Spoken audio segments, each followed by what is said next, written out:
আমরা এই দুঃখে কষ্টে আছি। স্বপ্নের ঠিকানার এই 130 ফ্যামিলি আমাগো জায়গা জমি বাড়িঘর স্বপ্নেছে, আমাগো এরকম টাকাও দেয় নাই। এবার এই দলিল হ্যাঁ দেয় নাই। এবার এইটি বলতেছে হ্যাঁ নষ্ট, এবার পুষ্কুনির পানি হ্যাঁ দূষিত। এই সব কিছু আমরা দুঃখে কষ্টে আছি বেমালা। মানববন্ধনের উপলক্ষে আমরা বলতে চাই যে আমাদের 7টা দাবি, এই দাবি কিছুটাই মানে নেই এরা।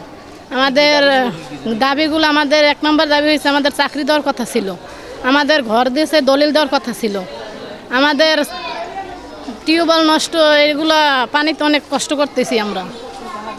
এমনি পার্সেন্টেজ দেওয়ার কথা ছিল, তাও দেয়নি আমাদের। এটা নিয়ে আমরা একটা দাবি জানাইছি।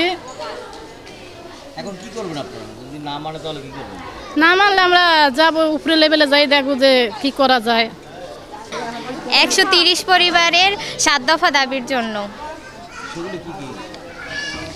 দাবি নাম্বার 1, কোটা 9 অগ্রগতির ভিত্তিতে যোগ্যতা অনুযায়ী 130 পরিবার থেকে ন্যূনতম একজনকে বিসিপিসিএল কোম্পানিতে সরাসরি পার্মানেন্ট চাকরি দিতে হবে।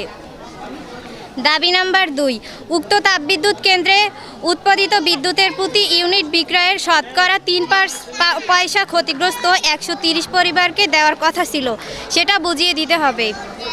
দাবি নাম্বার 3, পায়রা তাপবিদ্যুৎ কেন্দ্র অধিগ্রহণের মূল্যের চেয়ে 3 গুণ টাকা দেওয়ার কথা থাকিলে কৃতপক্ষ 1.5 গুণ টাকা দেয়, বাকি 1.5 গুণ টাকা সকল ভূমিদাতাদের বুঝিয়ে দিতে হবে। দাবি নাম্বার 4, স্বপ্নের ঠিকানা আবাসন প্রকল্পের সবাইকে স্থায়ী দলিল আগামী অক্টোবরের মধ্যে বুঝিয়ে দিতে হবে। দাবি নাম্বার 5, দুর্নীতির সাথে জড়িত project MDAM Khorshedul Alam ODP Shah Abdul মাওলা হেলালকে পদত্যাগ করতে হবে ও প্রকল্পের উদ্বোধন কর্মকর্তাদের নিজস্ব আত্মীয় ও চুক্তির ভিত্তিতে নিয়োগকৃত সকল কর্মকর্তাদের বাতিল ও অপসারণ করতে হবে। দাবি নাম্বার 6, 130 পরিবারের জন্য বিশুদ্ধ খাবার পানি ট্যাঙ্কি করে সাপ্লাইয়ের ব্যবস্থা দ্রুত সময়ের মধ্যে করতে হবে। দাবি নাম্বার 7, সকল দাবি মেনে লিখিত স্টেটমেন্ট দিতে হবে। উক্ত দাবিগুলো না মানিলে আগামী 72 ঘন্টার ভিতরে প্রজেক্ট মেইন ফটোকপিকে অবস্থান কর্মসূচি ঘোষণা করা হবে। আজকের এই মানববন্ধন 1320 মেগাওয়াট পায়রা তাপবিদ্যুৎ কেন্দ্রে যখন জমি 1000 একর জমি অধিগ্রহণ করে, তখন 130 পরিবারকে সরকার অঙ্গীকার করেছে যে প্রত্যেকটা পরিবারকে মধ্যগণে যোগ্যতা ভিত্তিক ছেলেমেয়েদেরকে চাকরির ব্যবস্থা করা হইবে এবং লাভের বিকৃত বিদ্যুৎ লাভের প্রতি ইউনিট প্রতি 0.3 পয়সা লাভ্যাংশ প্রত্যেক পরিবারের মাঝে বিতরণ করা হবে।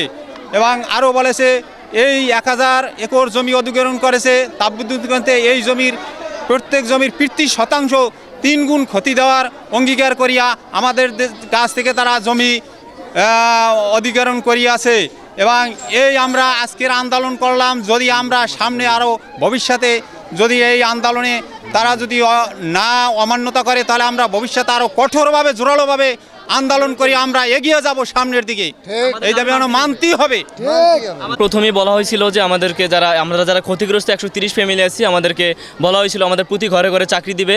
ইভেন আমাদের যে বিদ্যুৎ উৎপাদন হচ্ছে এখানে, এই বিদ্যুৎ থেকে আমাদেরকে প্রতি ইউনিট প্রতি বিক্রির 3 পয়সা করে দেওয়ার কথা ছিল। আমাদেরকে আজ পর্যন্ত আমাদের সেই 3%ও দেয়নি। এবং আমাদের যে দলিল দেওয়ার কথা ছিল 7 বছর 4 বা 5 বছরের ভিতরে, সেই দলিলটা আমাদেরকে এখন পর্যন্ত বুঝাই দেয়নি। এখন আমাদের আজকে আন্দোলনের মূল লক্ষ্য হচ্ছে আমাদের দলিল, আমাদের চাকরি, ইভেন আমাদের যে 3 পয়সা করে দেওয়ার কথা ছিল ওই টোটালটা আমাদেরকে বুঝাই দিতে হবে। এবং 3 দিনের ভিতরে আমরা যে আন্দোলন ঘোষণা করছি, এবং 3 দিনের ভিতরে যদি আমাদের দাবিগুলো তারা না মানে, আমরা 3 দিনের পরে আমরা এখানে কঠোর থেকে কঠোর আন্দোলন আরও করব। আমাদের দাবি না মানা পর্যন্ত আমরা আন্দোলন করব ইনশাল্লাহ। তাতে যদি আমাদের ঢাকা, বরিশাল যেখানেই যাওয়া লাগে, আমরা যাদের কাছে যাওয়া লাগে আমরা তাদের কাছে যাব। আমাদের সকলের মূল লক্ষ্য হচ্ছে আমাদের দাবি আমাদের পূরণ করতে হবে। আমাদের যত চাওয়া পাওয়া আছে আমাদের চাওয়া পাওয়াগুলোকে পূরণ করতে হবে। তারা আমাদের আজকে কারণ হচ্ছে আমরা যে 1320 পায়রা তাপবিদ্যুৎ কেন্দ্রে আপনার 130 পরিবার যে বসতভিটা হারাইছি, কারণ আমাদের যে প্রতিশ্রুতি দিয়েছিল তথা প্রজেক্ট কর্তৃপক্ষ বিসিবিসিএল যে আমাদের 130 পরিবার থেকে যোগ্যতা ভিত্তিক প্রতি পরিবার থেকে একজন করে চাকরি দেবে তারা, এবং সে প্রতিশ্রুতি তারা বিগত 6 বছরও তাপবিদ্যুৎ কেন্দ্র আনুষ্ঠানিকভাবে উদ্বোধন হওয়ার পরও সে প্রতিশ্রুতি তারা রাখে নাই এবং আমাদের বলছিল যে প্রতি ইউনিট বিক্রির 0.03 পয়সা আমাদের 130 পরিবারের পিছনে ব্যয় করবে, সেটাও তারা করে নাই।